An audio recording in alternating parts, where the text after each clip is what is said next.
So welcome to part 25 of What Makes Our Inner Work Work. Sorry. And I've called this part, episode, installment, whatever you wish to call it. The map is not the territory, and the gift of the inner skeptic. So welcome to everyone who's here with us on Zoom, and everybody who may be watching live on Facebook right now.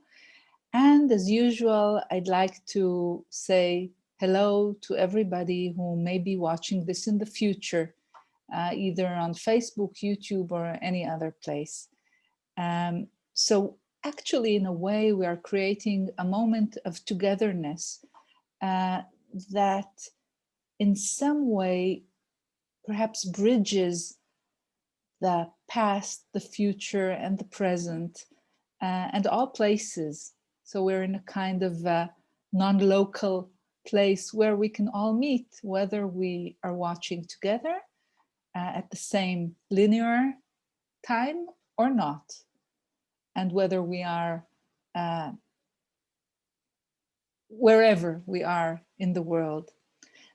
So together we are creating this second of togetherness beyond time and space. We are meeting. So, as I said, I called this part, the map is not the territory, and the gift of the inner skeptic, or doubter, if you'd like. Now, under the headline, I don't know how to call it, map territory relation, Wikipedia says the following. The map territory relation describes the relationship between an object and a representation of that object, as in the relation between a geographical territory and a map of it. So of course, whether you've heard this before or not, of course, if you think of a map of a certain continent, for example, and the actual continent,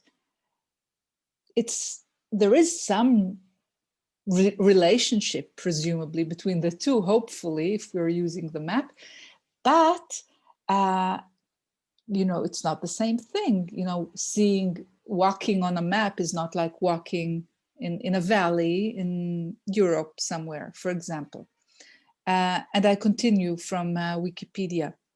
The Polish-American scientist and philosopher Alfred Korzybski remarked that the map is not the territory and that the word is not the thing. So again, of course, if I say cup, the word cup is not actually a cup. Okay. And this encapsulates his view that an abstraction derived from something or a reaction to it is not the thing itself. Korzybski held that many people do confuse maps with territories, that is, confuse models of reality with reality itself. The relationship is also being expressed in other terms, such as Alan Watts, the menu is not the meal. So this is what it says on Wikipedia. And we can, of course, add many, many things. For example, the recipe is not the food. You wouldn't really enjoy eating a recipe printed on paper or on a screen, etc., etc. Now, one of the things that stops our progress and that make our inner work less is exactly that we mistake all sorts of maps and theories and truths for the truth, for the reality. And this is true both for our inner truths, for example, about life, things that we believe about life and things that we believe about ourselves and know about ourselves and other people, of course. And there's a distance between what we know and believe and the theories we have about ourselves, between that and what we actually are, and what's possible really for us. So we have all sorts of ideas about ourselves and about life and about the world and what's possible and what's impossible. And all these ideas are maps. They're not truths, or they're concepts. They're not the thing itself, which we often don't really recognize because we're so into the map, the theory, the method. We'll be discussing it in a moment. Now, if we're talking about methods or theories, then just think about, for example, a Freudian theory, a Jungian, quite different, a Buddhist, certain Jewish theories. We can think about, there's so many of them, all sorts of theorists of the psyche and of psychology and of humanity, Skinner, Rogers, Erickson, Klein, Lacan. We can think about something that I've been teaching for many, many years, like voice dialogue, and any other method. And those that I teach and create are absolutely included in this list, in that they are all just theories and just methods, not absolute truths about people, humanity, life, what is possible, what works and what doesn't work. So some theories I may like more than others. Some definitely work better than others for some people, naturally. Some perhaps are actually, in the long run, better. That is absolutely a possibility. And yet, none of them should be seen as religions or as absolute truths. But actually, what really, really happens to all of us to a certain extent is that all these theories, whether they are personal theories about ourselves or they are theories that we've studied or experienced, such as the Jungian theory or voice dialogue or Skinner or Freudian theory or whatever, they are not reality, but we do tend to little by little view them as reality. This is the way things work. So if, for example, I studied a certain theory, I begin to see it as the truth about reality, about how people work and what works when they do their work, or you see. So this turning of points of view or ways of looking at things and working with things into realities and into religions creates a hardening, creates many things, but that's one of the things that happens. We become sort of hard and inflexible. We lose perspective and our point of view becomes narrower, even if we're, really, really wise and clever and know a lot, for example. If one thing is the right way or the truth, then the rest is probably not true. And that is very, very limiting. Now, this is also true about what we learn in school or from the media or from our parents or friends. It becomes fixed, it becomes truth, even though it's nothing more than a possible map for how to live or what is reality really. So it narrows us down and makes us see things through certain lenses. The lens we unconsciously or even consciously subscribe to determines what we see. So we really stop seeing what doesn't fit our theories, and we stop noticing that there are other things to notice and that are also very important. So it limits us very, very much, even if the theories are really, really good. And it also limits our freedom to see what really is.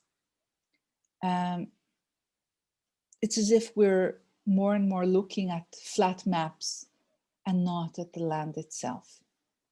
Now, if I'm doing my inner work, or simply living for that matter, I need to see what's really there and to actually be able to see more and more of what's really there and not less and less, which is what very often happens to us as we grow. So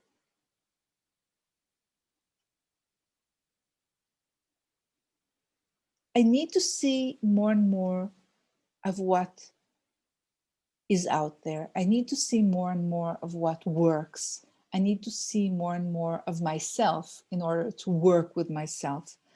But again, if I only look through very limited lenses, either of theories or of all sorts of other beliefs and notions, then I won't see a lot of what is there. And again, the same is true of the media, social media and otherwise, when we so often become really entrapped in certain points of view. For example, about politics, about life, what's good, what's bad, etc. We really lose the ability to see reality with any clarity at all. Now I'm going to read you a very short excerpt. It's a rough translation of something I wrote in my book in Hebrew, The Demon, the Nun, and the Magical Child. This is the book, if any of you are haven't read it and are interested, and read Hebrew, of course.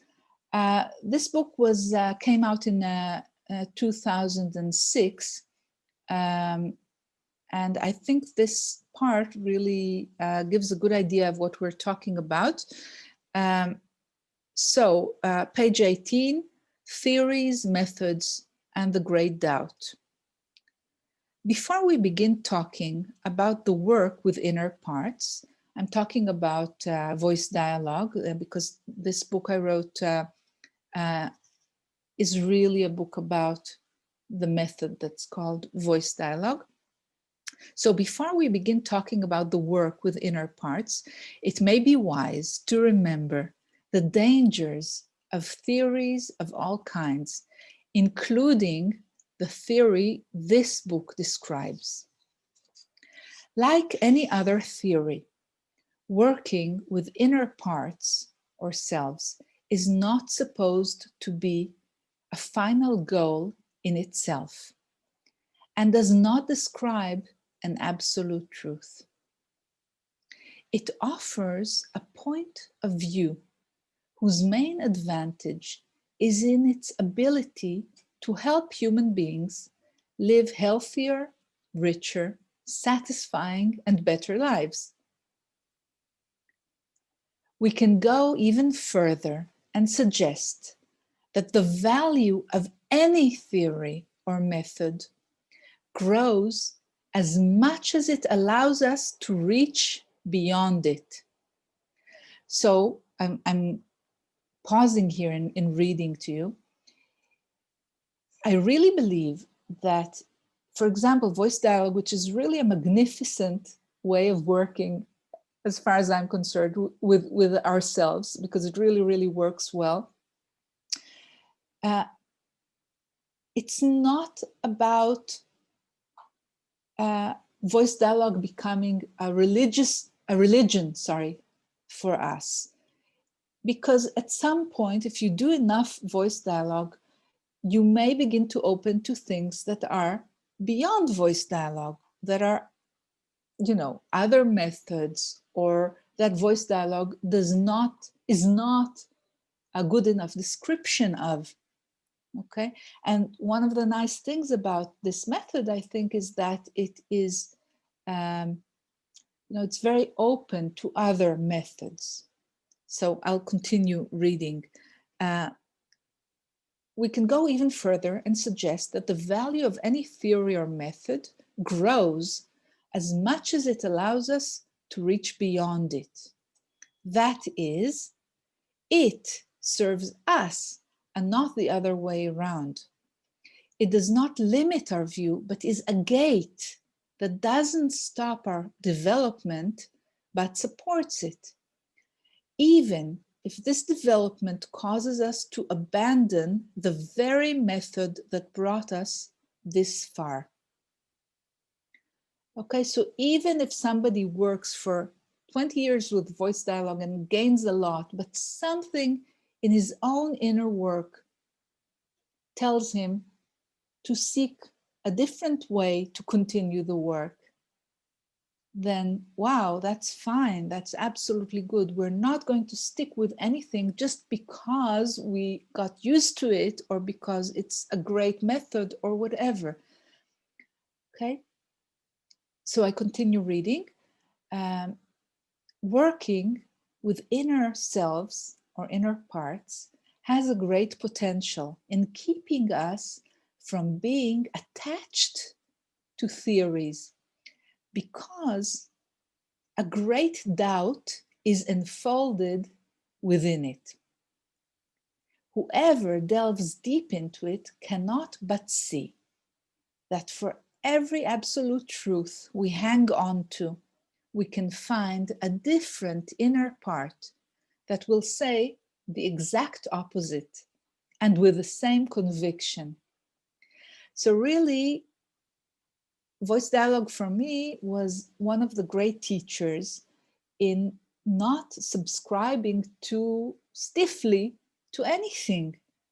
Because if I have an inner self that thinks one thing is the right way, I can immediately find a different side inside me, a different inner self that believes in the exact opposite. And they're both sure they're absolutely right. So me, as the aware aura or the aware I, can view both sides of this idea and see at least 2 points of view that are completely contradictory. Okay. And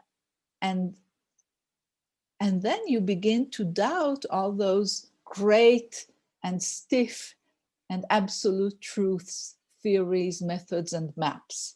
Okay.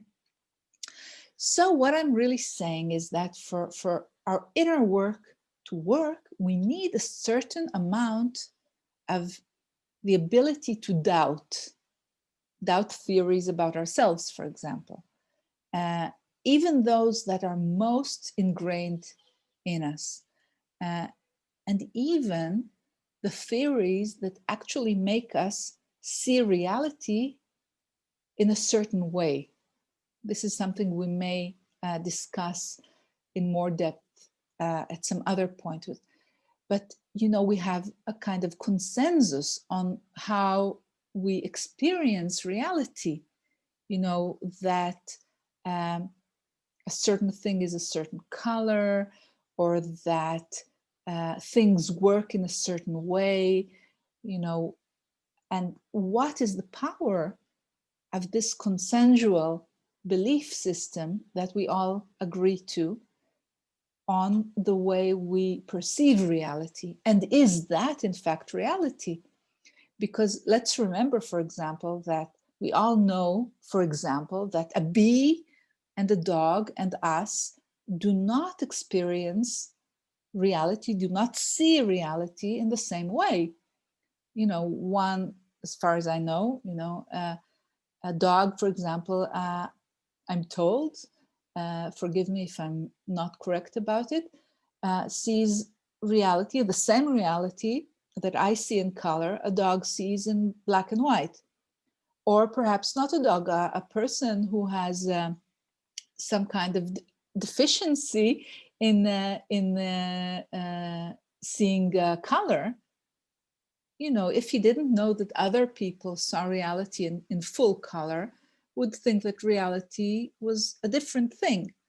So if we extrapolate from that, then we can realize that we are used to seeing reality in a certain way, and that some of it is a kind of consensus between all humans. Okay, so I'm going back to doubt and the gift of skepticism and doubt.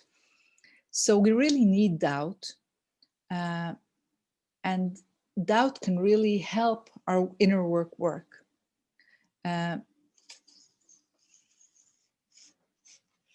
For example, let's say that I got used to doing my inner work in one way only, or to interpreting my dreams only through a certain theory, a Jungian theory or a Freudian theory, or any other theory, or some kind of a spiritual theory regarding dreams and dreaming. So if I use only one way of looking at my dreams, it will at some point become a limitation. There are things that I won't notice, things that I wouldn't be thinking about, because I'm not open to other options. The method that I've learned has become the only method. The same is true regarding our inner work. If I know too much who I am, I can't see myself clearly, because I would be editing out all sorts of things about myself, both things that perhaps are uncomfortable to see, but also things that would make me very, very glad to see. We really, really see ourselves in a very limiting way. And also, if I know too much on what if I'm too absolutely sure regarding who I am and what I am, then I can't really see what I can become. Again, the limitation of the map on the territory. So we really need to start figuring out where and how we are imprisoning ourselves in theories and beliefs and all sorts of ideas about ourselves. But of course, these theories and ideas are just truths for us. They tend to be invisible. And here comes our inner doubter or inner skeptic. And as anybody who has met with this type of part, this inner self can be very, very difficult to live with. It can really give us hell. It can take all sorts of shapes and forms. But for example, an inner doubter can doubt our abilities and our value, and keep telling us things like I doubt that you can succeed in this. I doubt that anybody can love you, or all sorts of doubts about our worth and possibilities. A skeptical part can be skeptical about any method or theory which we're trying to work with in a way that really prevents us from using it. It's not going to work. And if it does work, it won't work for you. And look, it's not working. And, it's probably not right. And how can we know that this method is really useful? Maybe we're just wasting our time. And, how can we know that we're not just bullshitting ourselves? I sometimes call the inner skeptic in its more advanced form a bullshit detector. Okay, so this type of inner self, like the doubter or the skeptic, can really stop us in our tracks in so many ways. But if we learn to recognize it and to appreciate it, and we start working with it, the inner skeptic and those inner doubters can really become allies. How is that possible? For example, they can begin to have doubts and to cast doubts on their own doubts. Okay? For example, if the kind of regular undeveloped doubter can say something like, I don't believe in you, the transformed doubter can also doubt his own belief. Okay, so he can say, I don't believe in you, I doubt you, and then he can immediately doubt his own belief system and his own belief. And then from something that kind of locks us down, it becomes a gate. So the advanced or highly developed or more developed doubter or skeptic becomes a gate to more development for us and more openness and more flexibility instead of a wall. So let's give another example. Perhaps let's say a skeptic says, life is what it is. There's no need to try to go beyond what you see around you and what you were taught about reality.